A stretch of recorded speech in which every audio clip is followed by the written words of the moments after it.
अरे अमृत के धार केहू केतनो पियाई गो माई बिना। कैसे करे जवा जुड़ाई भाई गो माई बिना।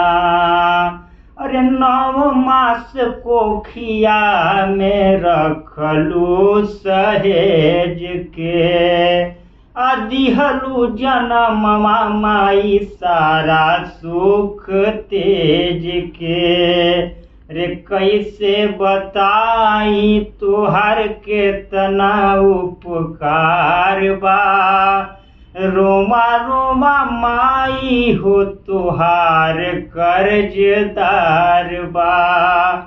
कई के जीवतियाऊ मिरिया बढ़ाई गो माई बिना। कैसे करे जवा जुड़ाई भाई गो माई बिना।